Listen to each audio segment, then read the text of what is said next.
Hi there, and welcome to an incredibly heartwarming conversation with Jillian Pawlowski, who is a trauma-informed transformational coach.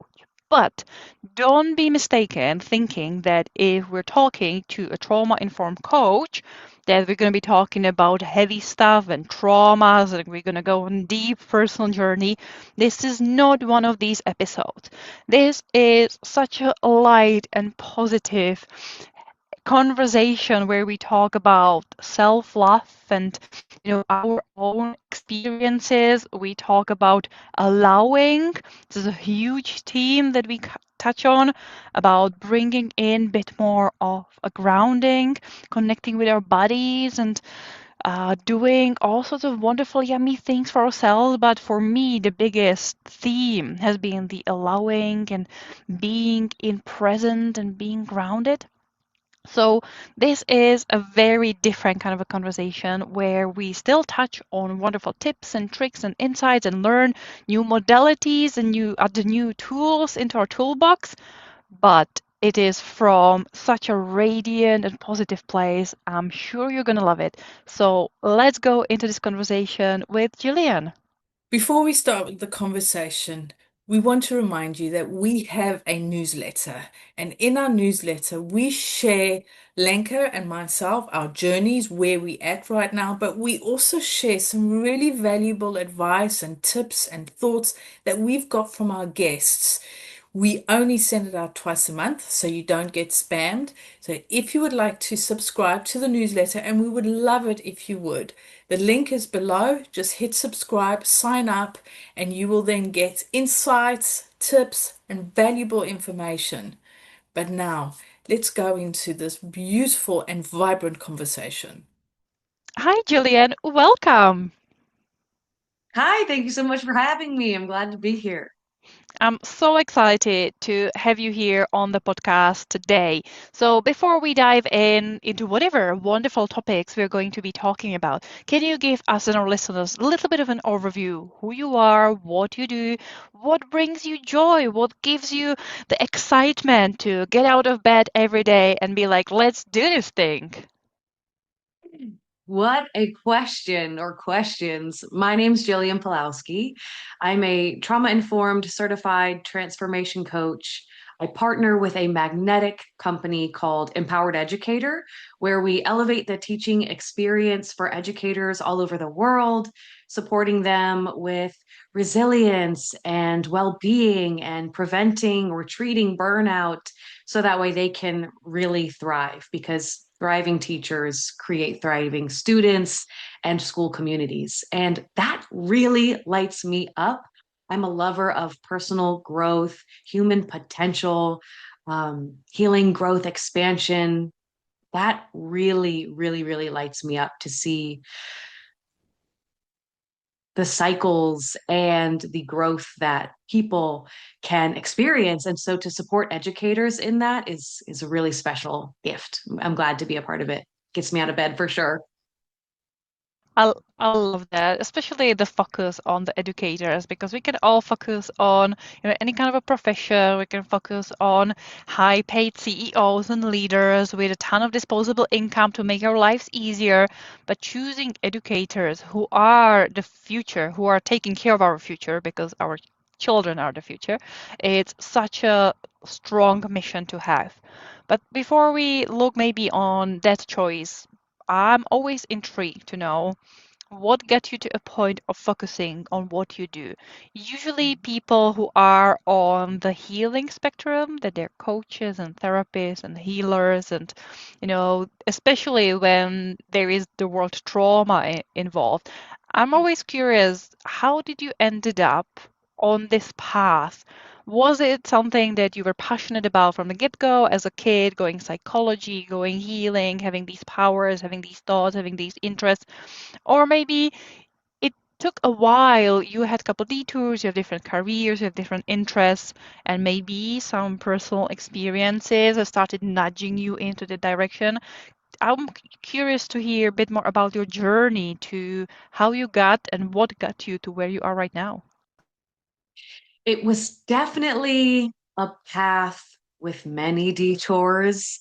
and a quest with many harrowing chapters that led me here. I think um, experiencing challenges and struggles for so many decades, whether it was struggling with my own emotional well being and then struggling as a young adult and even a teenager of what am I supposed to do and who am I and what am I supposed to be, which I thought was derived from what I do. I was very career oriented, which was challenging because I didn't know what I was supposed to do.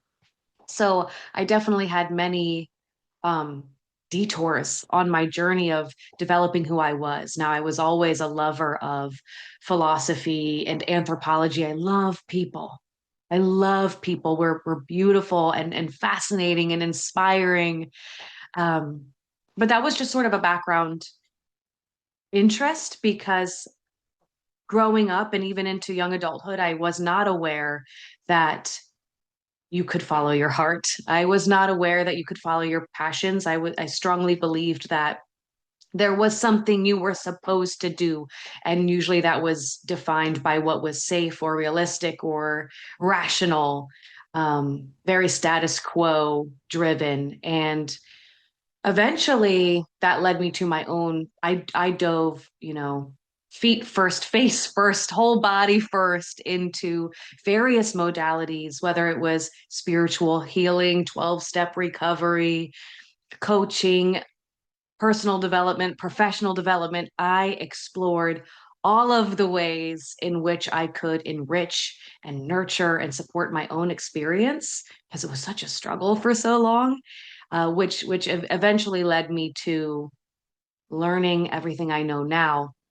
Of course, I'm always a lifelong learner, still learning, still growing, still expanding. But when I learned how powerful and how influential each and one of every one of us are and can be to our own journey and our own destiny, I said, oh, well, gosh, I certainly didn't know it for so long. So it became then my banner flag to, did you know? Did you know that you can have a say in what you do? You can have a say in how you feel. You can have a say in how you think. Like, did you know? And so now it feels very mission fulfilling to share that message and support others in that journey. I love it. And there's so much, not only passion coming out of you, but also love. And from a little bit of a research and seeing a little bit about you and checking out your Instagram, I know that love and radical self-love and these topics are close to you. So I would love to touch on a little bit on the things that, brought you to the realization that self-love, self-acceptance, bringing in the self experience. We on the podcast talk a lot about banishing all the shoulds and ignoring all the shoulds that the world is putting on top of us and embracing the self. I'm curious how then the self journey has expanded for you. Well, I love to share, where I am right now with that journey. And I completely agree with you. And I really am interested in a fan of your podcast for that reason. I have heard so many of a common thread of messages is like abandoning the shoulds. And I'm so here for that. And I think part of that, another aspect of abandoning the shoulds is accepting what is here without feeling like it needs to be fixed or changed. And I know that kind of flies in the face of personal development and growth and healing. But I think that just accepting and allowing what you feel and what you think and who you are right now is the most. I appreciate the laziness of this love and this energy and this medicine. And that's really where I'm focusing right now is just can you accept it and notice it and acknowledge it and be present with it? And what I'm finding now is that it works itself out naturally as well. So while I'm a huge fan of personal growth and development and learning and growing and shifting and changing, we're powerful alchemical beings. At the same time, what is also alchemical and healing and nurturing, and maybe even the core of radical self-love is can you just acknowledge it and accept it without forcing change upon it immediately. Just let it breathe. Just let it oh, land for a second and see yourself for where you are, even if it's challenging to you, uncomfortable emotions like fear or even self-judgment. Just noticing it without immediately jumping into what it should be, just accepting it and allowing it to be there for as long as it feels good. And when you're ready, then you can go to work on it if you want, if it feels aligned. Really, you touched on something that for me probably was the biggest aha moment and was the biggest turning point on my own, healing and growing in spiritual journey. And that was the learning to understand the concept that similarly to you, I am driven, I am curious, I want to learn, I want to evolve, I want to progress, I want to do things, I want to accomplish things. So I want to improve myself. I'm a lifelong learner. I want to improve myself. I want to be healthy. I want to be fitter. I want to be stronger. And those things often mean feeling not enough in the moment. And for me, the biggest shift was realizing what you were talking about, that two things can exist simultaneously. I can feel completely in love with myself. I can appreciate and adore myself and be completely happy with who I am, and yet want to be better tomorrow. And I love everything that you just said, Lenka. And even if I don't love myself on 100 level right now, I can be okay with that. I can, or at least come to accept it. I don't have to feel great about not feeling great, but knowing that I can accept it and at least acknowledge it. Like, hello, this version of me today in the room, she's loving herself at like 80% or maybe 60% or maybe 20%. And that version of me is welcome here. She gets some airtime too. Hey, that's okay. Let that version speak up. Let that version express. Let that version have a voice and some airtime too. That's really operating and moving from a place of wholeness and full radical self-love and full self-expression is even when I don't feel like I love myself. That's okay. That's part of the human experience. This is something that is actually really close to my heart right now. Is I am like Lenka, love learning. I give me a book, a podcast, a YouTube video with a new topic, and I'm all over it and just loving, learning different ideas, different thoughts. I might not always agree with them, but it's just learning different modalities or different ways of thinking and different processes. And one of the things that I found, I am in the process of physically moving from the UK to back to South Africa, which entails selling a house and packing. I've had to put learning and finding new ways on the back burner because I just don't have the headspace for it. I have got to work out what I'm going to ship, what I'm going to physically take, what I'm going to get rid of, how am I going to get rid of it, the practicalities. And for a long time, I sat with guilt. It's like, yes, but I love learning. I should be doing this. I have, tons of books that I should read before I go because they're going to be shipped. And what happens if when I'm there and I need to read all this guilt that sat with me. And then it was like, hang on a minute. You moving country. Give yourself a break. Just take a step back. Just deal with what's right in front of you right now because you cannot deal with anything else. And then once you're there, first of all those books are in a box. You can, behind me. They will be shipped. They will get there. And then when you slow down and find what you're going to be doing, where you're going to live, you can then read them in peace and quiet and really absorb what they have to say. And this is something that took me a long time to just think, hang on a minute. Because I'm not learning and because I'm not absorbing tons of information, it doesn't mean that I'm not okay and I'm not where I need to be. And that was a huge lesson for me. And when you were saying I can love myself, and even if it's not 100% today, that's okay. And I think that's been a huge lesson for me. I don't need to be learning constantly. I need to be packing boxes and planning shipping. That's more important right now. It's not a permanent solution, but it's where we're at right now at this moment. So thank you for really reminding me because I do think it sometimes and then it's like, oh no, but I should and I need to read this book and oh but no. You're moving country, you're not just moving house, you're moving country and selling up and everything that goes with it. So thank you. My question for you is who or what has helped you to be there? Because we always do this on our own. I know sometimes it feels like we're on our own, but we don't do it on our own. We have authors, we have podcasters, we have YouTubers or teachers or guides or coaches. I'd love to know what helps you and keeps you going when you have those moments and just think, what am I doing? Mm, thank you for sharing all of that. So many pieces of what you just shared really resonate with me, Natalie. And ah, I think that what I would say is if you find yourself in that season, it's about trusting yourself and the long journey. Something that you said stuck out to me, which is you said it doesn't take 5 minutes. You're moving country. It doesn't take 5 minutes. And if you're lucky, neither does your whole life. It is focusing on and remembering that if you're lucky, this journey is long. If you're lucky, it's 100 years. So putting that into perspective,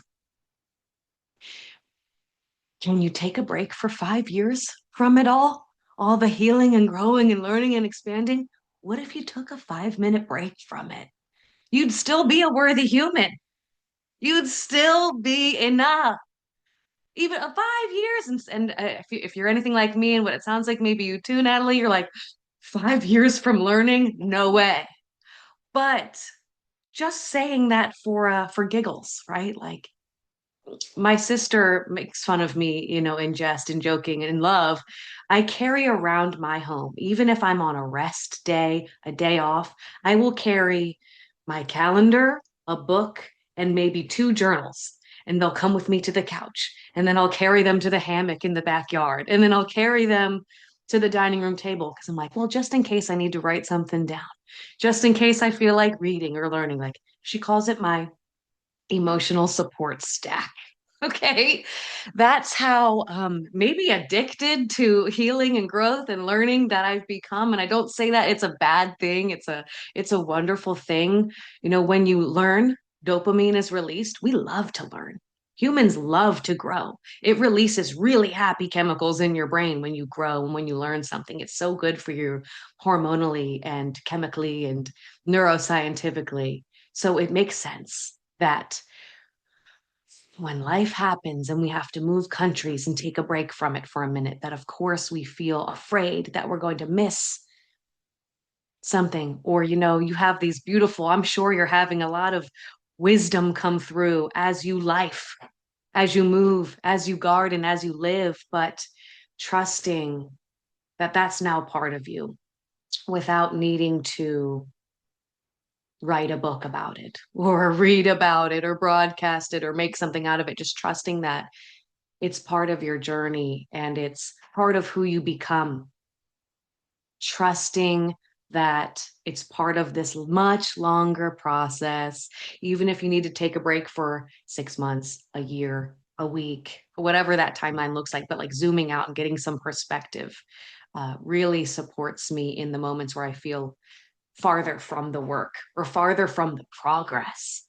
I love how you've brought up trust because this is something that a lot of our guests have also spoken about is trust is whether it's trusting in ourselves or trusting in the process or trusting in the universe or whatever it is having that trust. And that's something that is a process and is a journey, is having that trust in ourselves, basically, because when we trust ourselves, we're better able to make those decisions or move in the way that feels right because we're listening to what our gut, heart, brain, whatever it is, wherever you feel it, is saying, instead of analyzing it and doing what we should do. So we'll go in that direction because that's what people tell us to do, and we trust external before we trust internal.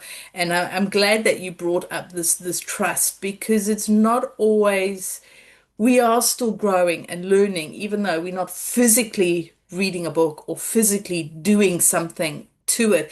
It's still there processing, digesting whatever it's doing. It's still there. We don't lose that. We just finding a way to cope with whatever it is. And it could be that sometimes life does get in the way and life does stop us from doing something. But that's okay as well, because if we trust our decisions or us or the process, then it's like, okay, okay, this is happening now. This is the way it's going. And as you said, we are human. We have our emotions. We have our good days. We have our bad days. We have the days in between. We have life that happens. We have partners or family members who are having ups and downs, and you don't always, go up together and down together. There's the influx in between. So it's just finding that balance, and I think that's where trust plays a huge part, because it's just allowing yourself to be who you are right now, whether you careering at a hell of a speed to whatever it is you're learning, or you've just hit a bump in the road and it's like, okay, fine, I'm stuck here for a minute. Let's do it. And I think that's so important, is trust. And that's something that's often spoken about from our guests. And I think that's really important. So thank you so much for reminding all of us. So I was wondering if you have any sort of favorites, go-tos. You said you carry a book and two journals and your calendar. Do you have sort of favorites that are your go-to authors or go-to ways of looking at something or helping you, or person who gives you a kick up the butt or encouragement? Do you have any that really help you through your journey, through your process? It always changes.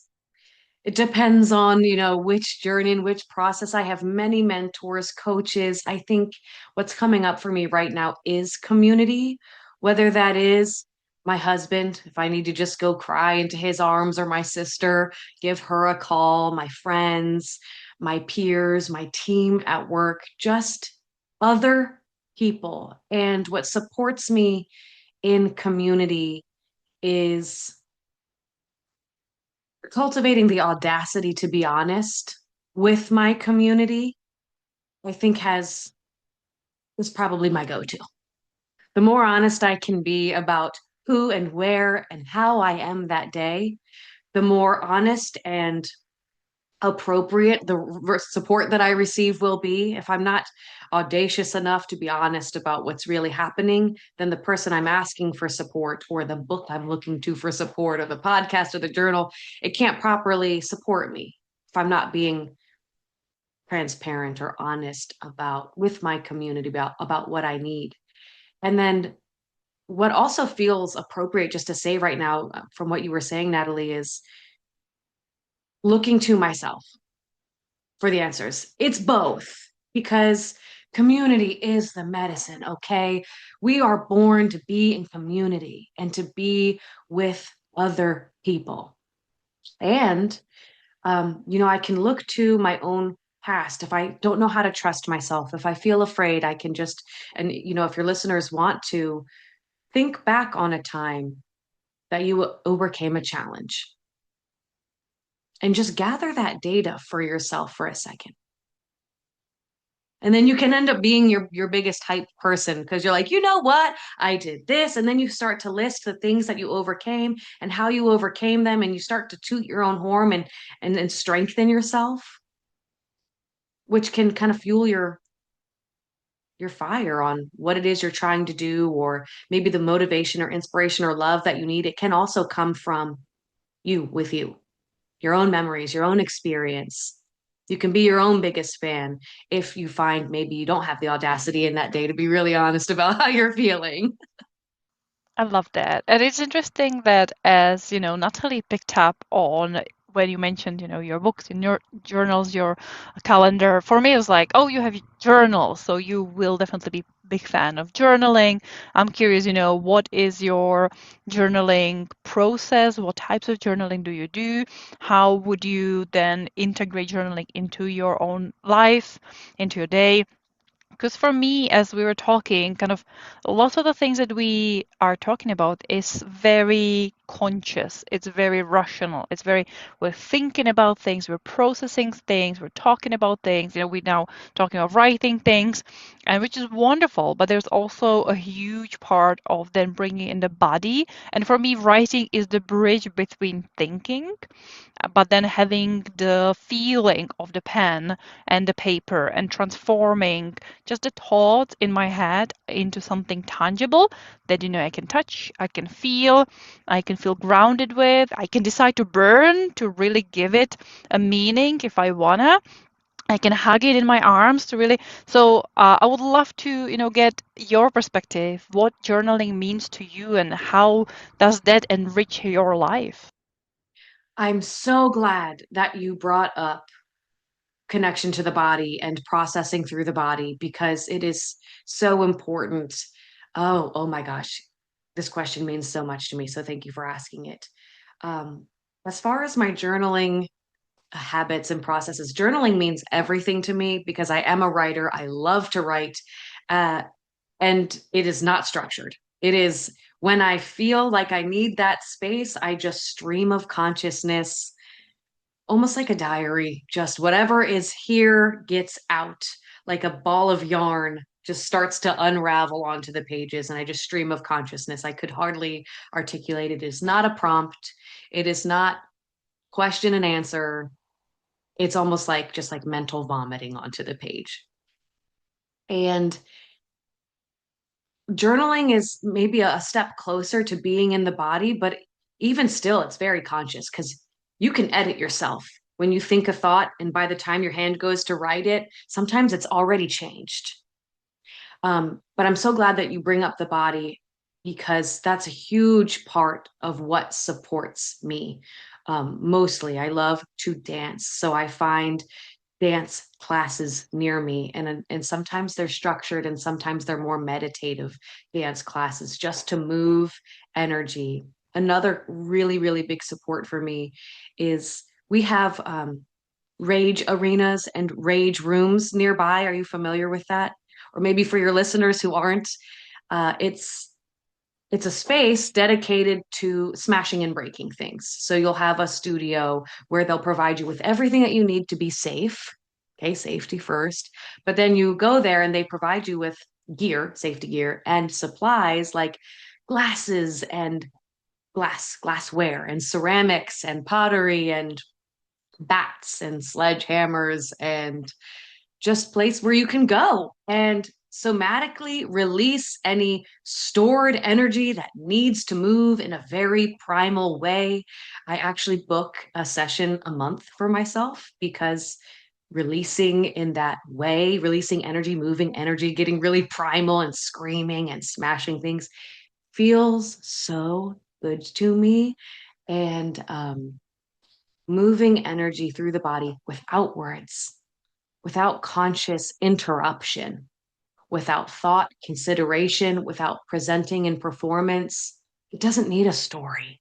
Sometimes the energy, the emotion just needs to be honored and moved and released, whether that is screaming or shaking or breaking something. Safety first. I say that very intentionally.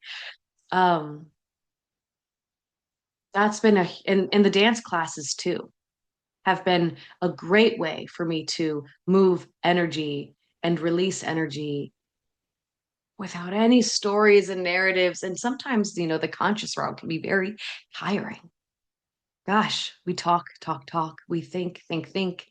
We plan, we organize. And it's so lovely to just give it a break and shake it out. It's a treat.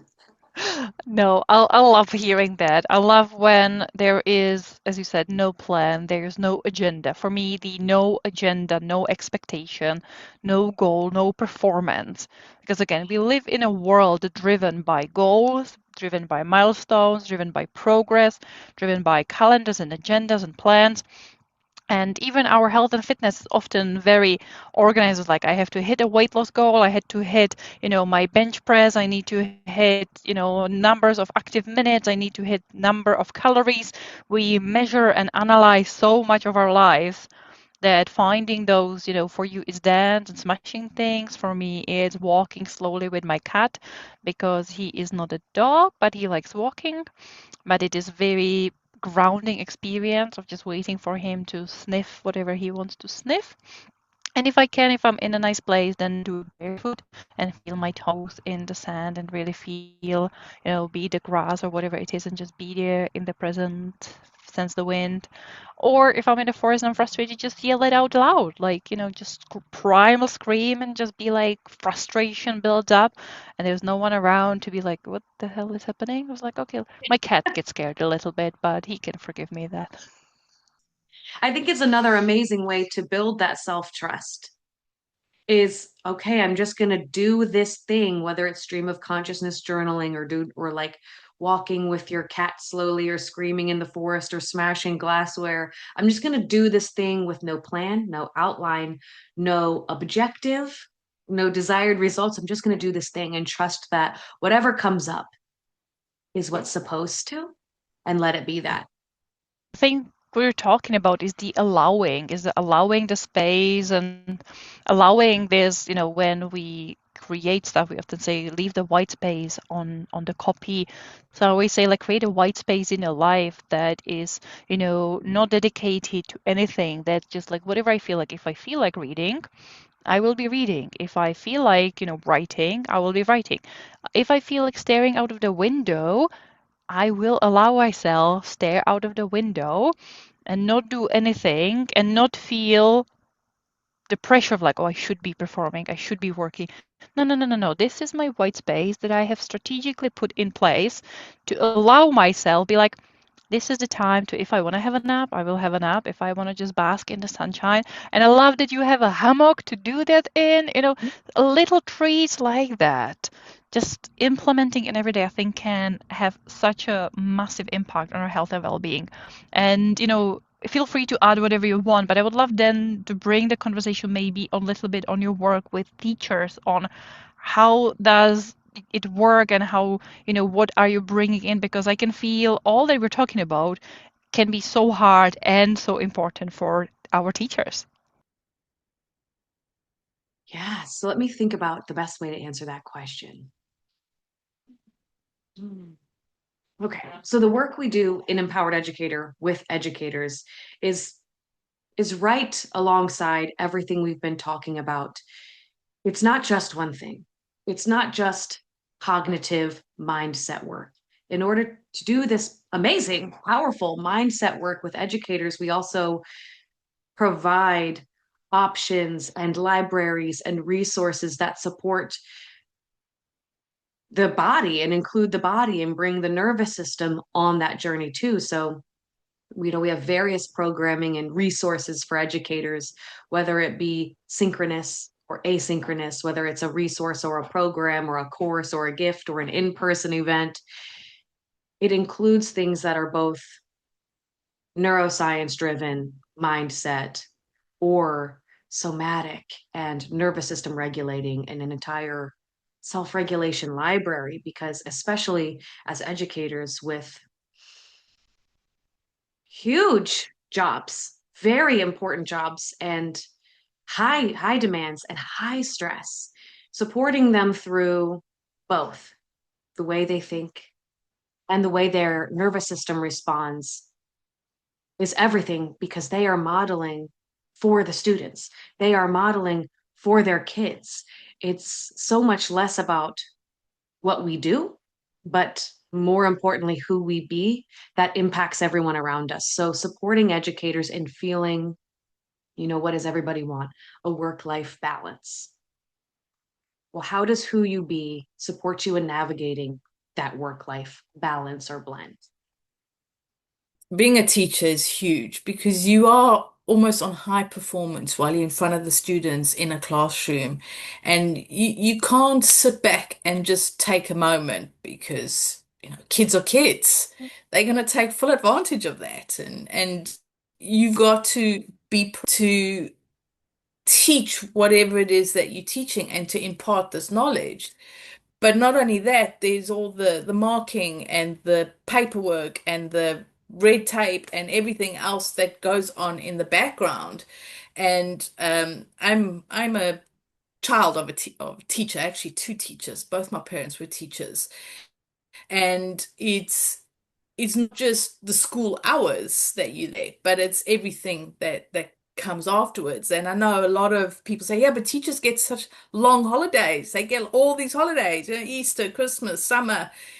But a lot of the holiday is spent prepping, marking, you name it. It's doing all sorts of stuff. And I know that my mother didn't have a lot of free time, even though, you had these holidays. And quite often I would spend a lot of time at school when it was holidays because we didn't have babysitters, so off you go to school, and all the teachers' kids were all at the school together because our parents dragged us to work.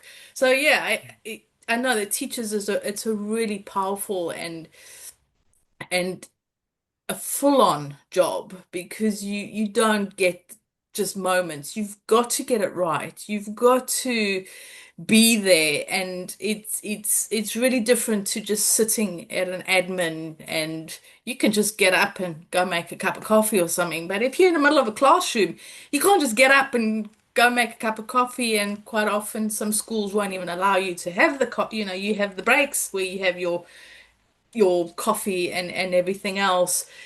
So it is really powerful what you're doing is helping teachers needing more support and more encouragement, and there's all the health issues and the mental health issues and mental wellness. So it's not just a matter of going into the classroom, spewing out the information and then going home again. It's also balancing the different temperaments of the children, keeping them entertained, so to speak, because there's nothing worse than a classroom full of bored kids, especially bored teenagers, and having to deal with all of that. So what you're doing is really important because as a teacher, you giving all this energy is how do you get it back? Because you've still got lives, you've still got, family you're dealing with, kids, your own kids you're dealing with, in-laws, husbands, wives, partners, whatever it is, you're still balancing life. You're still balancing the dinner and the shopping and the boring stuff that everybody else is dealing with.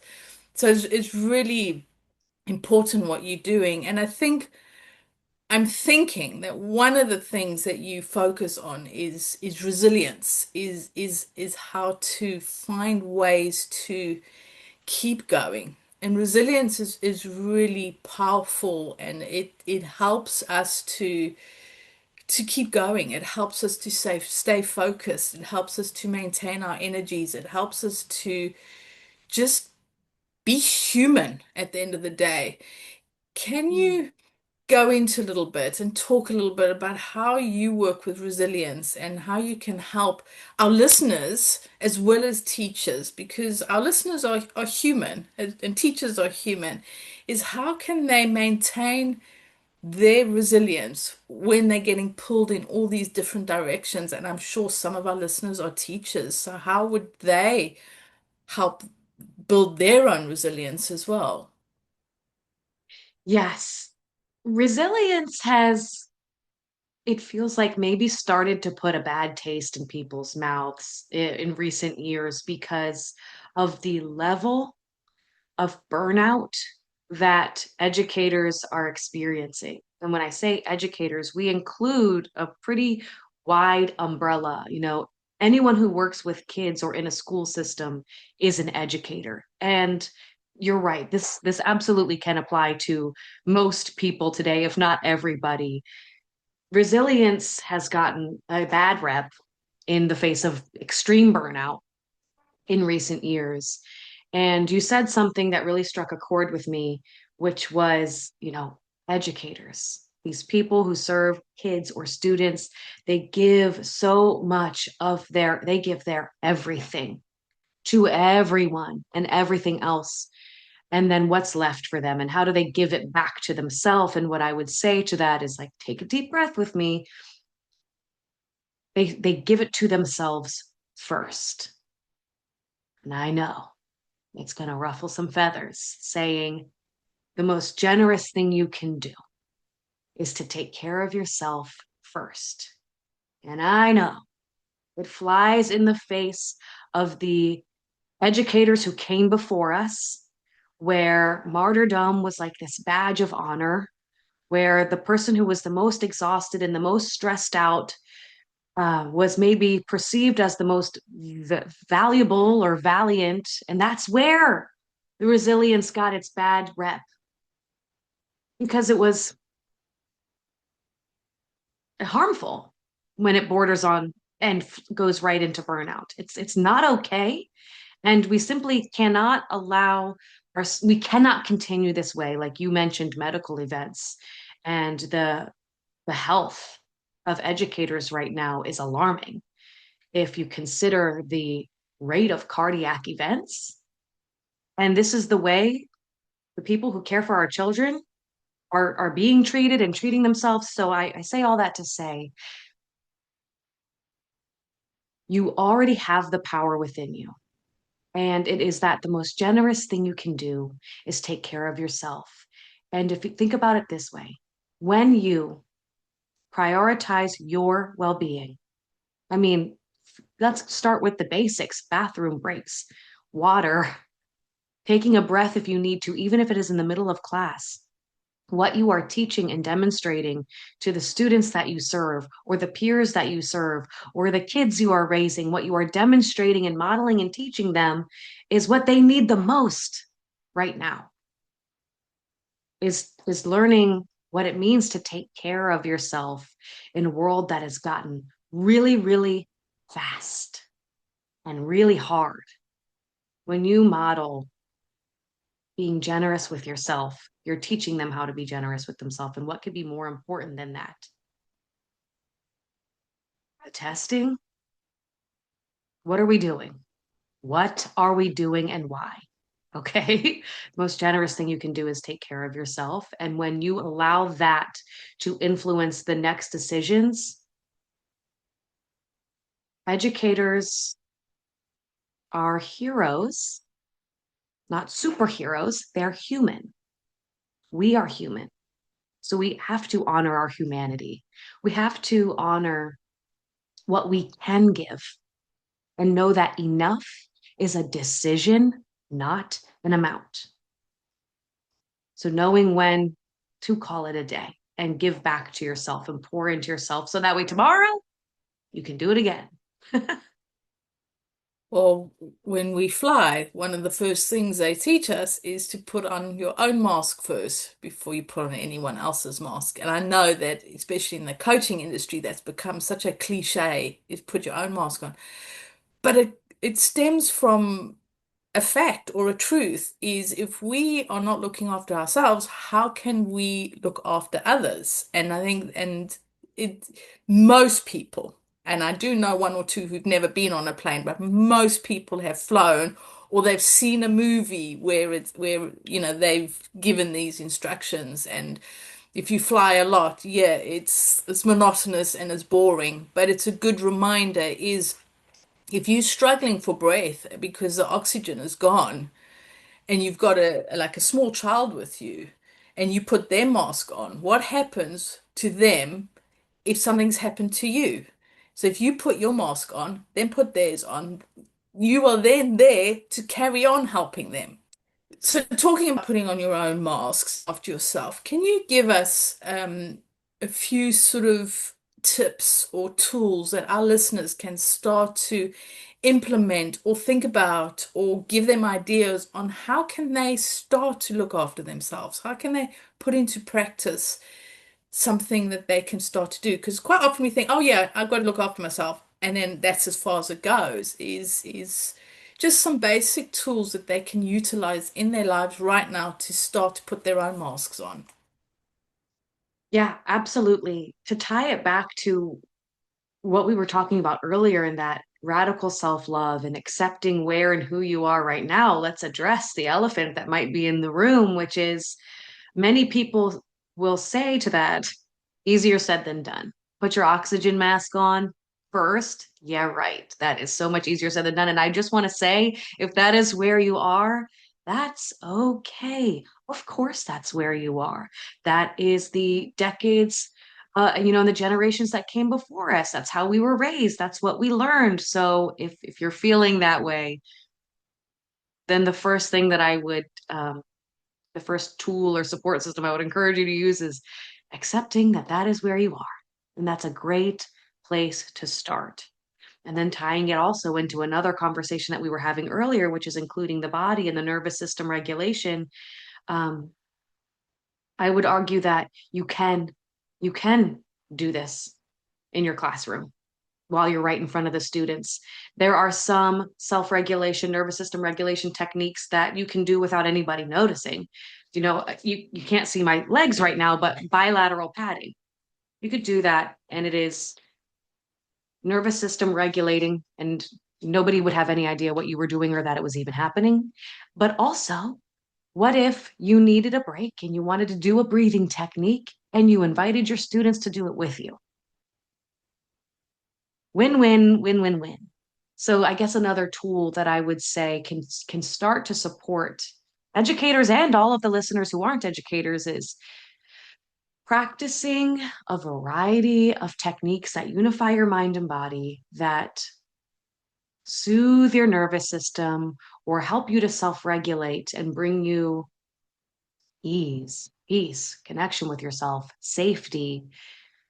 Practicing those throughout the day, especially when you don't need them, to strengthen that connection. So that way, when you do need them, they're more easily accessible or more familiar to you. Can you just briefly go into that? What did you call it? Bilateral padding thing that you just mentioned, just for Yeah. myself and listeners who don't know what that is? Sure. And so I pat on my thighs, but it doesn't matter as long as you're patting on two different sides of your body. So just your left and right. So if you want to follow along with me, you can take your right hand, place it on your left shoulder, take your left hand, place it on the right shoulder, and then you just pat left and right at a pace that feels slow and good to you while deep breathing in through your nose. And keep patting and exhale through the nose.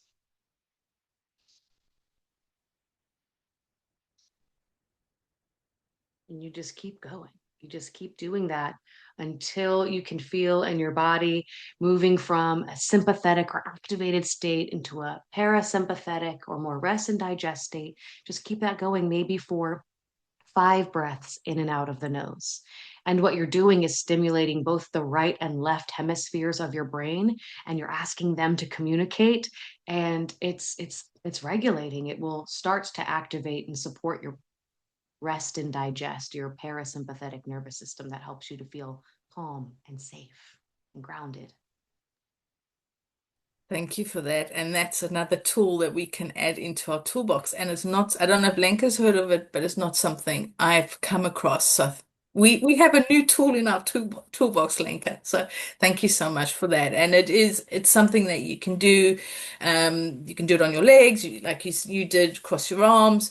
And it is something you can do anywhere, whether you're in front of a classroom of students or whether you're in a board meeting, whether you've got a irate client in front of you. It doesn't matter where you are. It's something that you can just do quietly without most chances are anybody noticing, because people don't tend to notice stuff. So you can get away with doing it anyway. So thank you so much for that. So this is the part where what we have is what we call our gold nugget. Julian, may we please have your gold nugget? Yes. So the gold nugget is that you, your listeners, myself included, are not alone. And something that might feel very unique to you or personal to you is actually universal. The truth is that you're not alone, even if you might feel alone. And so the golden nugget is reach out, connect with someone, anyone, a friend, a family member, a colleague, a stranger. We need our community right now, and we need our neighbors right now, and we need each other. And the golden nugget is that you are not alone, and you might be surprised at how readily a smile or help comes from a neighbor when you actually reach out. And the separation or perceived separation is just an illusion. The moment you reach out, you can bridge that connection and receive the support you need or provide support for others, and you're not alone. What a beautiful gold nugget. And this is why we love our gold nuggets, because they are so precious and they are full of value. And you have shared a really beautiful gold nugget. So thank you so much for that. Now, for our listeners, if they're thinking, oh, I need help, or I want to learn more, or they are an educator, or they just want to be in your circle because they're loving your energy and your vibe, where can people find you? People can absolutely find us at empowerededucator.com. Feel free to reach out to me at Jillian at empowerededucator.com. If you want to follow me on Instagram, it is Jillian Pawlowski. Reach out. Yeah, like I just said, the more the merrier. And we need community right now. So, listeners, if this is resonating with you, I would love to hear how it resonated with you. If you are looking to bridge the support and be in community of educators or just want to say hi, please reach out. I would love that. Amazing. And I'll make sure that all the links that you mentioned are in the description below so people can easily find you, connect with you, and yeah, be part of this wonderful community that you're building. So thank you so much for all that you shared today.